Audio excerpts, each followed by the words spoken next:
Okay, I've got 9 of you. Like I said, I appreciate the fact that you guys have made it here. Let's see. So I have, as I told you yesterday, I have started making the videos that I have for you. They are videos that I am required to do for you, and they are videos that I try to have exposing you to various things that you would encounter in the logistics industry. We're hitting right now various forms of transportation. Right now, we're working on air related types of transportation, since there is a very good possibility in your senior year you will be working at an air related type of logistics internship. Okay. I think it's very worthwhile to have an understanding of not only that, but some other things. Some of you might find yourself working in other areas that are involved with logistics. I personally never worked in the field of air logistics. However, I use their services very extensively. So I appreciate everybody showing up, and let us begin. First things first, let me take a look here uh, at my list of people that maybe, just maybe, might want to take a look at some assignments that might be outstanding. Not to put anybody on the spot, because I know that people have things they need to be doing. But at this point, there are 2 videos that were due yesterday, and there are now 2 days that were due as of the beginning. Okay. I see a good number of individuals that have both of them done. However, I see a number of individuals that only did yesterday. And then, unfortunately, I see a couple individuals that have done none of them. I try not to make them too terribly painful. I am learning, and I'll hopefully get a little better organized for you. But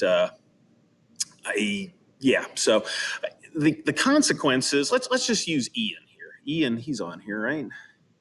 Ian, didn't I see Ian? Yeah, Ian's here. I mean, Ian is on top of things. He has done. Now, there's lots of others of you that are on here. He's just the person that I saw first because he's a C. But he has done all of them. Okay, Ian hopefully has not endured too much agony in watching the videos. Ian, were those 4 videos that you watched too much of an agony for you? Please No, respond. they were fun. They were They weren't fine. that bad at all. Weren't that bad at all? See? Okay. Okay, you know how to brown nose the teacher. Good job, Campbell. Good job. Make Mr. Skeen feel good. Okay, let's see. So, yeah, I mean, I don't want to. I mean, if they are just wincingly painful, please talk to me. What can I do better? Mr. Skeen, as you can tell, is somewhat all over the place, and in a different day and age, I probably would have been labeled as attention deficit lacking. I've got a lot of things going on, and I've been able to, I guess, make it work. So, um, yeah. So, I mean, just picture yourself as being Ian. Ian has gotten 40 points and hopefully very little pain from watching those videos. If you don't watch any of them, you get 0 out of 40 points. Now, you can still watch them late. I'll allow you to do that. But some of the stuff that we'll be talking about and some of the stuff that I'll be putting you on the spot about as we start to go forward might be difficult for you to grasp. So I don't really want to. I don't really want to put people on the spot, but it helps me. It helps me at least get individuals. Let's see if I can invite a couple more people here. Let's see. So you watched a couple of videos. You saw a Boeing 747. Okay. Boeing 747s are probably the most common type of planes that you will encounter in the air freight industry. And when I talk about the air freight industry, I can mean everything from a company like DHL, UPS, or FedEx, which are delivery services. They'll pick it up at your door and they'll deliver it to someone else's door. Okay. And it's all done via air. Okay. You've additionally got air freight companies that you could have been looking at some of the examples that I showed you. But yeah, I mean, that's where you've oftentimes got large palletized loads sitting on planes and they are being put on as a pallet and taken off as a pallet. Air freight companies are oftentimes moving around larger things. Atlas Air, among other things, besides providing planes and air crews and maintenance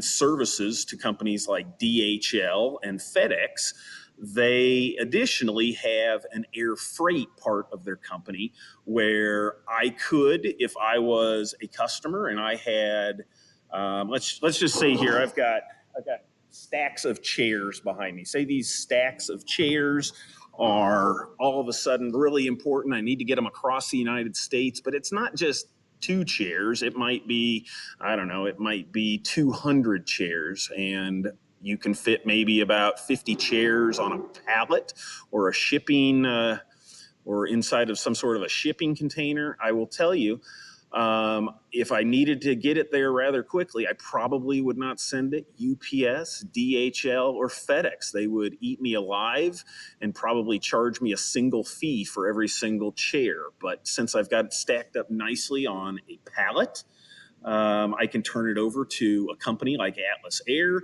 I get it to them at the airport, and then all of a sudden they throw it on an airplane. It ends at another airplane and ends up at another airport, and then I have to arrange someone to pick it up from Atlas Air and then take it the final destination. Okay. Oftentimes, when you're talking about bigger things and moving larger quantities of things to somewhere using the air, that's when you're going to utilize an air freight company. Okay, so let's see. If you remember taking a look at the videos that you watched, I mean, a 747, it's a rather large plane.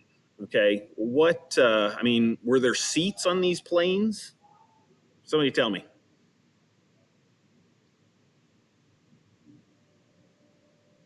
Anybody?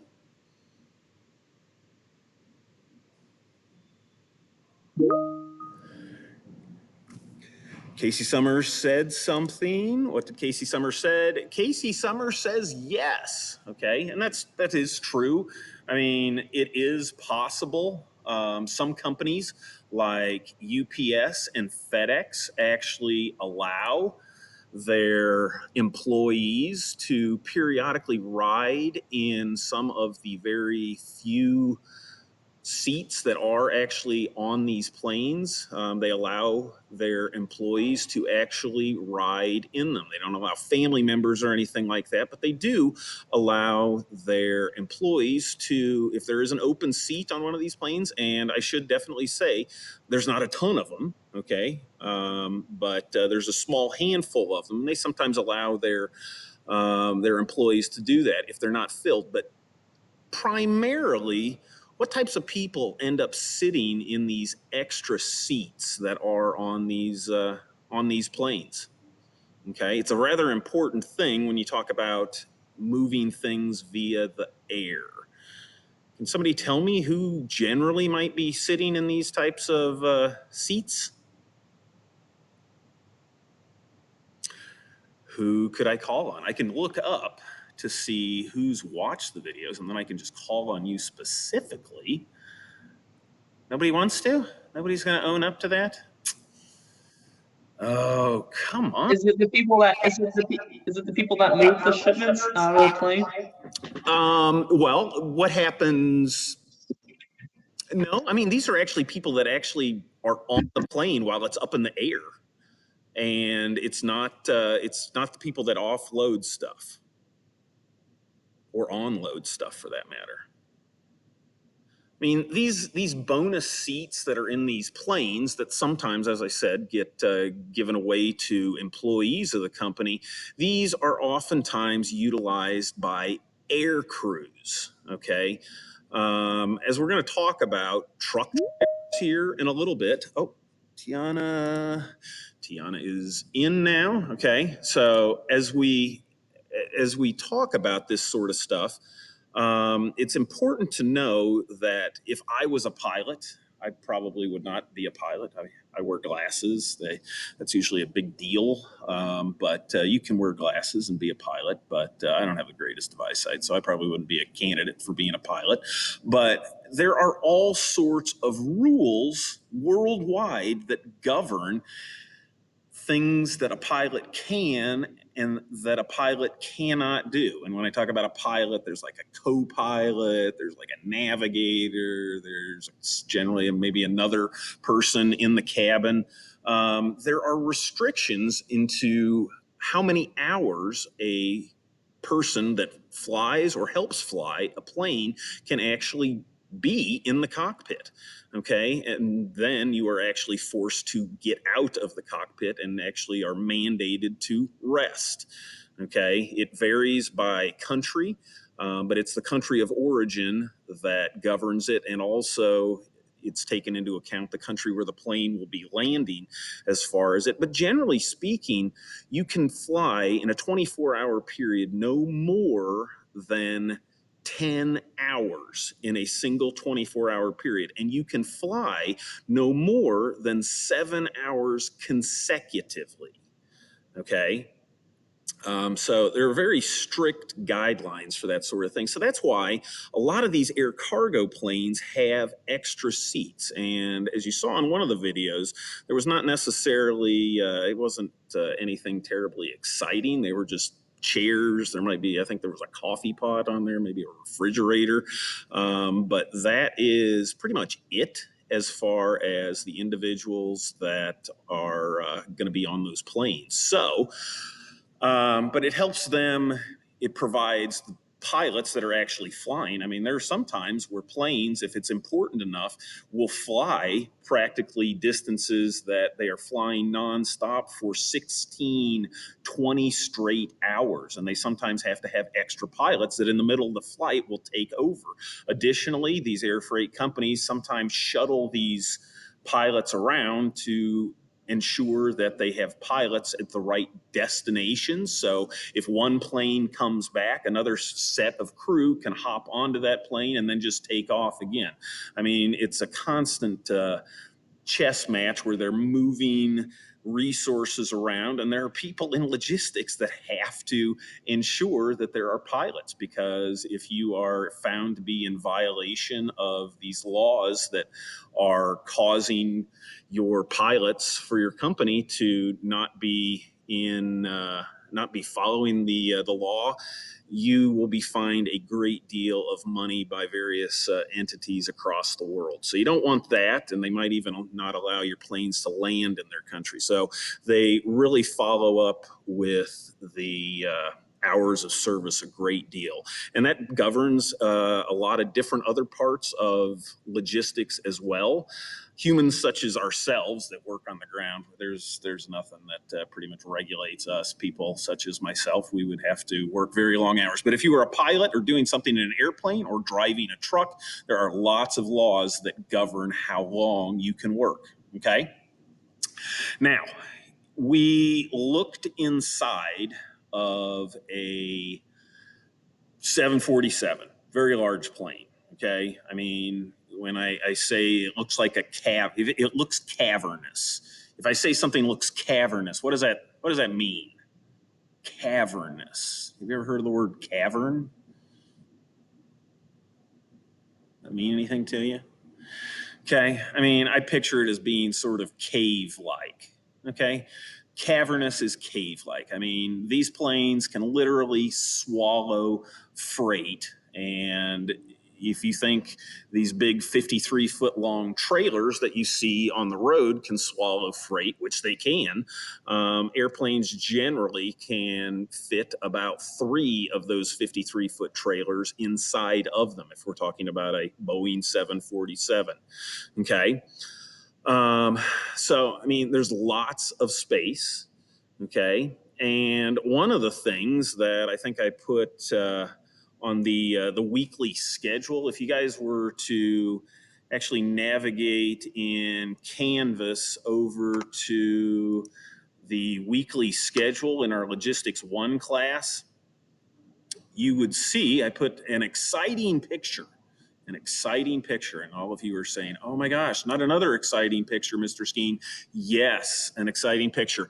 And if you're looking at it right now, you will see something that looks like floor with lots of little dots on it. Lots of little dots. Okay. And these little dots are something that I will say somebody, this is a patented invention, but somebody thought up to put metallic little balls on the floor of decking or the floors of planes, which actually allow things to roll on them, even if they don't have wheels. If you've got a flat surface, they can easily roll across the floor. Okay. And when you see a picture like this, it's a warehouse that has some shipping containers inside of it. And literally, without expending hardly any effort at all, easily just pushing it with a single hand, you can move thousands of pounds of freight as long as it is skidding across a floor that has these metallic ball and casters on them. Okay, that's the official word for these little tiny roller metal balls that are on the floor. Maybe I should have gotten a close up so you can figure out what it actually looks like. But I think that you might. Is there anywhere else that you've ever encountered anything like that? Huh. I don't know. Maybe that's just air freight. It's very common on scales in industrial types of settings, but basically this little invention has allowed the air freight industry to move things not only quickly, but it allows them to do it without using heavy equipment. Okay. I myself, Mr. Skeen, is by no means a very strong individual, but I will tell you, it's definitely possible for Mr. Skeen to be moving thousands of pounds of freight on one of these large 747s by merely pushing it. Okay, because there are these ball and casters on the floor of these 747s. So it makes loading quite easy. It makes offloading quite easy. Easy, and here's the best part about it, quick. Okay, moving things on, moving things off. Okay, I think that I start to touch on kind of some of the costs of what air freight is all about, but planes are a very expensive thing to operate. I mean, when I talk about things being expensive, I mean, I'm talking about the actual cost of the plane. I'm talking about fuel. They have to pay for the privilege to land at various airports. It's not a given that any plane can land over here at CVG. Guess what? Somebody gets to pay for that privilege, and they kick money back to the airport authority so they can maintain the airstrips and all that good stuff. Okay, so air freight movement or movement of anything via the air is expensive. Okay, we've talked about how anytime you introduce air into shipping or moving something around, it's expensive. And it all goes back to movement of things by planes. Planes are expensive. The gas that makes the planes move is very expensive. The parts for the planes are very expensive. Okay, I think I mentioned yesterday that if I wanted to purchase one of these airplanes, I should be ready to spend about 110 to 150 million dollars. It's not a easy thing to actually buy. However, and there's actually long waiting lists. There's actually right now, prior to today, there were no planes actually for sale.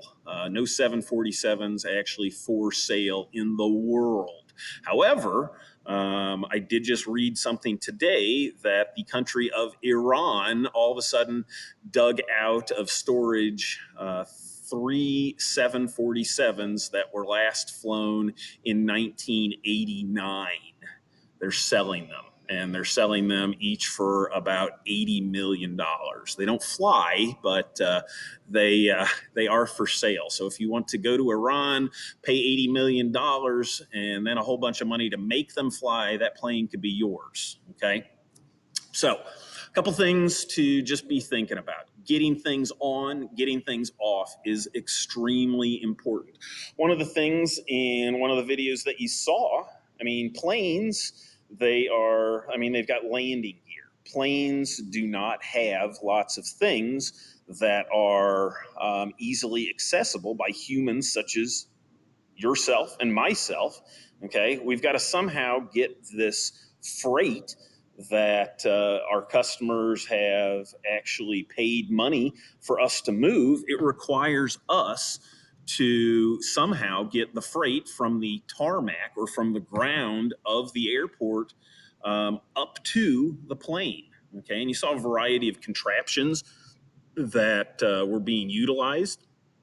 And basically, there are these extendable scissor lifting devices that humans such as yourself and myself, with the assistance of machinery, can place them on, and they will be raised up to the level of the door of the plane.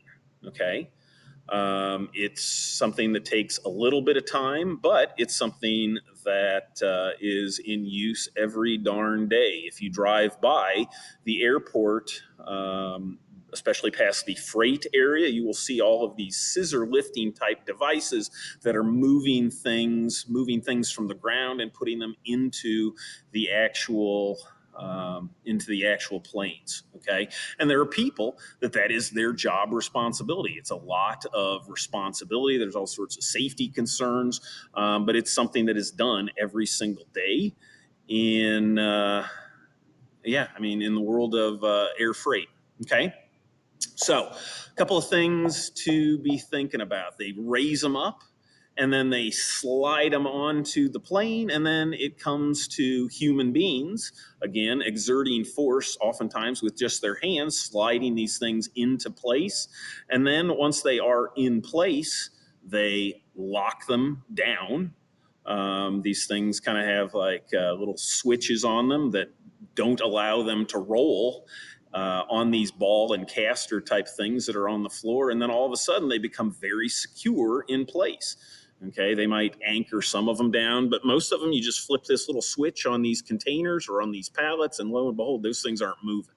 Okay, the only thing short of making them move in flight would probably be some sort of a plane crash, which doesn't happen very often, but it can happen. And probably about a month ago, there was a plane that was moving freight from Tokyo to Los Angeles that crashed somewhere in the middle of the ocean, and all of the freight that was on there was gone. The pilots somehow miraculously survived, and they lived to fly another day, provided they did not do anything wrong. So very secure in getting them on, and then it's just as easy to get things off. And again, if you're getting things off of the plane, you're again using these scissor lifting types of devices. Okay, another thing that I showed you in one of the videos was the fact that these planes, I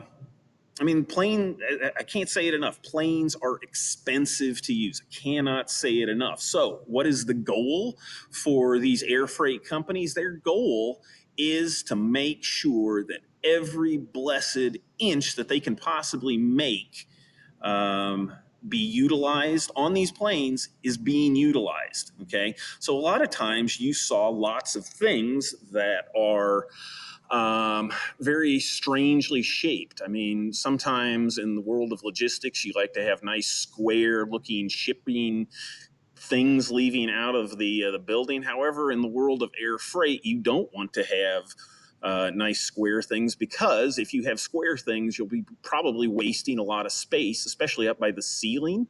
So oftentimes they are building pallets and using shipping containers that have either a concave, okay, where it looks like a cave entrance, or a convex type of configuration to them, where it is kind of like an upside down cave entrance. Okay. But again, all in an effort to maximize cube. Okay. And to pack as much into these expensive planes as possible. Okay. And some people, that is their job exclusively, building pallets, filling shipping containers that are going on to airplanes. I mean, there might be individual companies that will send people 5 or 6 pallets and give them to a company like Atlas Air or Southern Air. And then there are people at these places of business that then place these things into these shipping containers.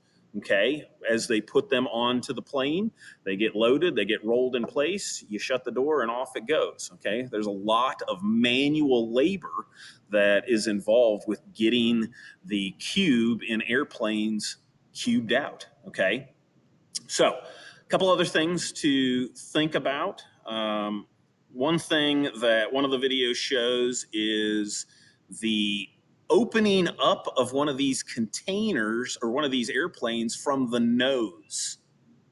Okay, how many of you have ever seen a plane driving by the Cincinnati airport where it's got a nose flipped up on it? Okay, it's quite a sight. You pretty much Are those their giant planes? those are, yeah. I mean, if you drive by, and I don't exactly know what the road is that hugs, like, you guys know where Ignite is at? I mean, we're very close to the airport. We're less than a mile away from the airport. And there is a road that hugs the edge of the airport, and you can actually see airplanes. I mean, you can actually go to one part of it where there's a parking lot where you can park your car, and you can stare at airplanes. I mean, that was a big pastime for my son and daughter that enjoyed watching airplanes. And that was amusing when they were quite young, but it was something that when my wife wanted me out of the house, we would go watch airplanes on a weekend or something like that. Okay, didn't sometimes last very long, but it was something to do anyway. But there's this road, and basically, if I wanted to go to Ignite and come up, does everyone know where the Dick's Sporting Goods store in Florence is? Okay, if you know where that is at, I mean, the back of that store is literally probably about a quarter mile from the edge of the property of the Cincinnati airport. Okay, and if you were to continue to go a little bit further, there's this road that hugs the side of the airport, and you see all of these massive planes. If you see a very large plane at the Cincinnati airport and you're saying, man, that looks way bigger than some of these other cargo planes that are sitting right next to it, you're more than likely looking at a Boeing 747. It is the largest, well, it's not the largest plane, but it is the largest, most common plane. Okay, that thing that I showed you a couple days ago, or that was, I think, on the assignment for yesterday. That's the thing that has like 40 some wheels on it. That's not a very common plane, but the 747 is a rather common plane, and it is the universal cargo plane. Okay, not to say that there aren't other planes that are being utilized for that. But the Boeing 747 has variants to it where the nose actually pops up and you can very quickly run freight in. But almost all of these cargo planes have very large doors that you can fit very large items into from the side. Okay. And there might be 3 or 4 doors that are being loaded simultaneously. Okay. Because when an airplane is on the ground, the airplane is not flying. They oftentimes want to try to maximize the use of airplanes. So when a plane comes in, they get it fueled, they switch out the pilots, the co-pilots, the navigators, etc., and their goal is to get that plane up and going somewhere in very short order. So oftentimes individuals that work at places like DHL, FedEx, UPS that are handling air freight packages. I mean, there's some very tight deadlines because if you're trying to get something to the other side of the world, a lot of times every single minute matters. And sitting on the ground is not really an option. So there are all sorts of pre-planned schedules that these planes have to follow day in, day out in order to make sure that everything is good to go. Okay, so I'm going to leave it right there. I know that a couple of you have appointments with me today. Appointments that, did I already miss an appointment? I might have. I'm not sure. That would be not so good. But I am going to say take a look at what is going on. Actually, I guess the mentoring sessions don't really begin until 9:15. Okay. So, yeah. So just a reminder to everybody, if you have a mentoring session today, take note of it. I get to bother, it looks like Shaylee first at 9:15. Are you good with that still, Shaylee? Yeah. Okay. So Shaylee will be the first to endure Mr. Skeen. What was that? Oh, sorry. Followed by Casey at 9:35, followed by Price at 9:55. Let's see, followed by Hassenfratz at 10:15, followed by Hang on. let's see, Casey. Casey, did you sign up for 2 sessions somehow? I think I did, but I did by accident. You did it by accident? I wonder if I can I can delete you. I think I'm going to delete you. I think you have a Okay. rather prized spot. So I'm going to delete your 10:35 one. Is that good? Yeah. Okay, deleting 10:35 of Casey. Let's see, but how do I just kick Casey? Oh, I just kicked him out. Okay, I just kicked Casey out, so now all of a sudden it is an open session. And that's probably a good thing because all of a sudden, guess what? I still know that there are a couple of you on this call right now that do not have a time signed up. After that, Von Honey at 11:15. After that, it is Jennifer Scott at 11:35, and then it is Brandon Frazier at 11:55. Okay, so I'm going to be talking to you guys during those particular times. As far as I'm concerned, just make sure you pay attention to when you are logging in. If you take a look on your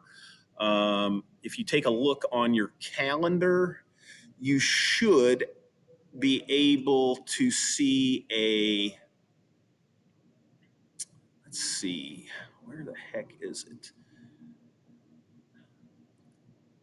Actually, why don't I just have you guys join the 8:15 meeting?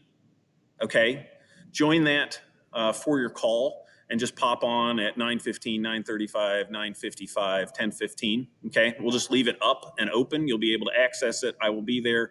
We'll meet, and if somebody jumps in early, I'll tell them to get off. Okay, so those of you that are sure of when your appointments are that I just talked to, I'm going to say a couple more things, then you can get out of here. But I will tell you that the The most important thing that you are doing is you are doing your assignments, okay? Assignments that were due either yesterday on Wednesday, 9/9, or assignments that were due today, 9/10. Again, watching a very short video gets you 10 points. If you're not getting it, I'm going to probably not give you those points until you actually watch it. So you have to watch it. So do that. You are able to find these assignments if you go to your Canvas course.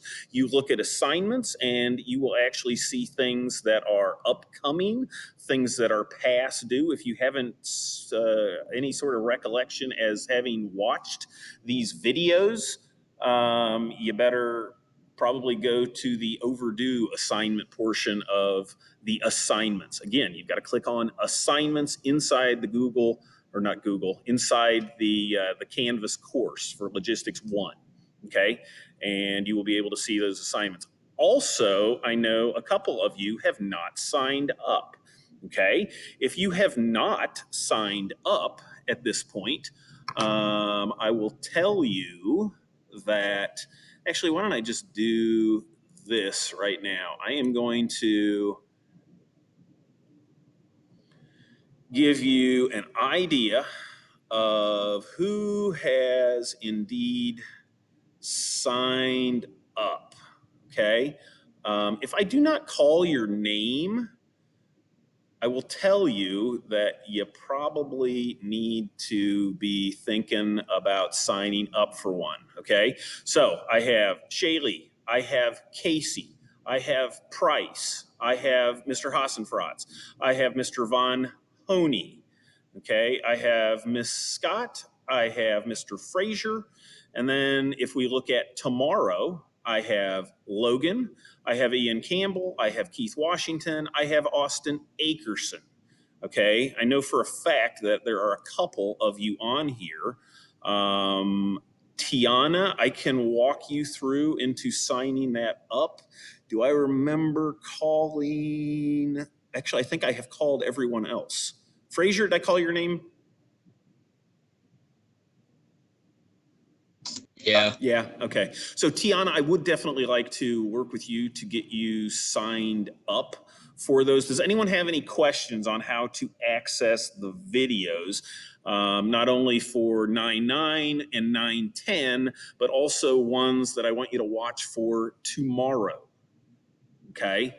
If you have any questions whatsoever about that, I would like to walk you through that. Okay. After I work with Tiana, I would be happy to. Owen, are you scheduled? Yeah, I did. I'm sorry. I apologize. Okay. Yeah. So Tiana's going to stay with me, but if there's any others that have any sorts of questions, please stay on the call here, and I'll work with you and get you where you need to be. Again, hopefully not too painful, but I appreciate the individuals that showed up today. It's not a totally full house. I'm missing 4 individuals, but again, that's unfortunately their choice. So yeah. Okay. So a couple things to mention to you. I mean, your time generally on a Monday through Friday day when you are going to be coming here to Ignite, you are going to be here from pretty much 8 a.m. until about 10:30. Okay, that is your time that you are to be productive, doing something. It could be something logistics related. It could be something that is Edgenuity related. It could be something that is from your home high school. Okay. There will be an expectation that you are productive. And unfortunately, you'll have to be here with Mr. Skeen, and Mr. Skeen will be staring at you and say, "What are you doing, Frazier? What are you doing, Akerson?" Okay. No, I won't be mean, but you need to be budgeting your time. Okay. That's a professional skill that eventually we'll be talking about. Budgeting time, but another one that some of you will be using today that will be the professional skill of promptness. Okay, so I'm hoping that the people that are scheduled for today are not going to miss their appointments. Okay, that is a no-no in the business world, and I know that nobody will miss their appointment because we just talked about it, and we'll talk about the people for tomorrow to do that as well. Okay, so don't miss your appointment, please, please, please. I look forward to talking to you one-on-one, but don't leave me waiting. Another thing I should mention, if for some reason, and again, I get it, you guys are at home, you might be watching younger siblings, you might be doing a whole bunch of things other than staring at skiing, but I will tell you, if you have other things that you are doing and you cannot make this call, you need to give me a heads up. Okay, I'm not gonna bite your head off for missing it, but I will give you the link to the video that we have created for this. And additionally, I'm going to make sure that you're going to know if you missed something worthwhile that that you need to know. Okay, so just give me a heads up. Okay, I'm not going to bite your head off. Okay, if I text you or email you sometime during the course of the day, you need to be checking those sorts of things. Okay, it might not be just me trying to email you. It might be some home teacher at Simon Kenton. It might be some home teacher from Cooper, wherever. It might be somebody trying to reach out to you. Okay, so check those emails, check the texts, whatever, get back to me. If you don't want me using your text, that's fine. Please check your emails. Okay, so give me a heads up. And yeah, because just to give you guys a little background here, okay? In order to technically be present at school, you guys have to have contact with me. So if I do not have contact with you, whether it be email, whether it be text, whether it be phone call, whatever the case, if I don't have any sort of communication from you, I can't tell that you are doing schoolwork. And as a result, I have to count you absent. Okay? So don't be counted absent for NTI learning. It's a no-brainer, especially when I just say, at the very least, you have to reply to an email. Let me know that you're on the other end, that you're sort of thinking school-related things. Okay? So I will say no more. Anyone with questions about reaching assignments, stay on. But Tiana, I would definitely like to touch base with you momentarily, and then I'll let everybody go.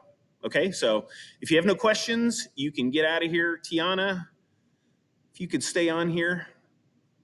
Okay, let's see. So guys, have a very good day. Goodbye, goodbye. Okay, so Tiana, you with me here? Yeah, I'm on here. Okay, so I did notice that you did not have an appointment signed up for, and that's totally fine. But I will say there still are opportunities to sign up for them. And I know that it was kind of confusing because Mr. Skeen, he had sent out an invite, but he had not actually seen what it looked like from a student's end. And it wasn't until I started to actually share the screen with someone that I can actually walk somebody through. So now that I have that knowledge, I can actually walk you through it as opposed to what I was doing yesterday, which was like the blind leading the blind. So I'm a little better prepared today. So what I want you to do, I want you to go to Canvas, okay?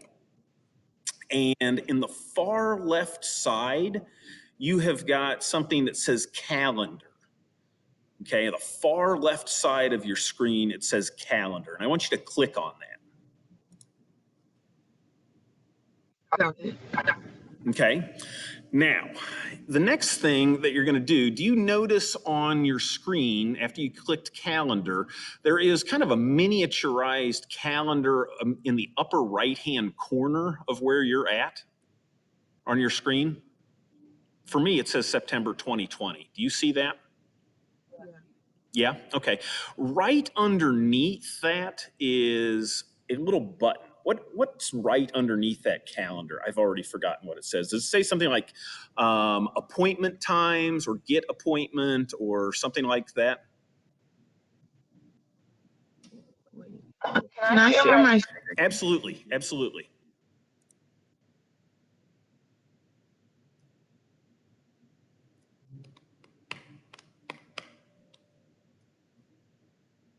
Hey, how is the new computer working for you?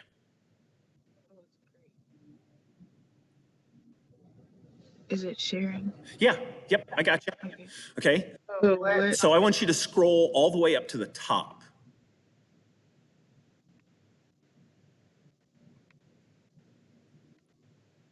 Oh, so yeah, click there. But yeah, go all the way up. Keep going. Go, go, go, go, go, go. Let's see. What am I seeing? Can you scroll over to the right at all? Are you as far over to the right as you possibly can be? There we go. Okay. Do you see? This over here? Yeah. Do you see right underneath it where it says find appointment? Yeah. I want you to click on that. Okay. And that's the course. So submit. Okay. And on it, if you scroll down a little bit for either the 10th or the 11th, you are going to see, actually, no, the actual big part. There you go. The big part of the calendar to the left, where it's got all those meeting times in it. See it? The dark blue ones, I think they're dark blue. Maybe they're black. Okay. But for the 10th and the 11th, those are the ones I want you to look at. Do any of those times between Thursday and Friday, today or tomorrow, work for you where you could give me about 15 minutes of your time? Yeah, I can do the 12:15. Okay. I mean, yeah, if that works. So click on that. And then all you have to do you see down in the lower left-hand corner that box that just popped up? It says reserve. You click that, and your time is now, let's see, where were you? Was that, I forget what time it said. Now, I mean, you could probably find it by, it was the very bottom. It was like 12:15. Is that what it is? Yeah. So that is now your spot. And after our class tomorrow, I'll see you at 12:15. Okay. Now, are you good as far as finding the assignments that I want you to be doing? Yeah, I know what it is. Right. Okay. Yeah. Again, I don't try to make them horrible and making them very difficult for people to do. Just watch them, soak up some info if you possibly can. Don't go to sleep on me. But then you're good to go. Okay. Okay, thank you. Yes, absolutely. Have you seen Mr. Stowers lately? No, I haven't actually. Darn it. Okay. Well, when you do, tell him Mr. Skeen says hello. Okay. Yeah. Okay. You have a very good day, and I'll see you tomorrow. Okay. Okay, bye. Bye bye.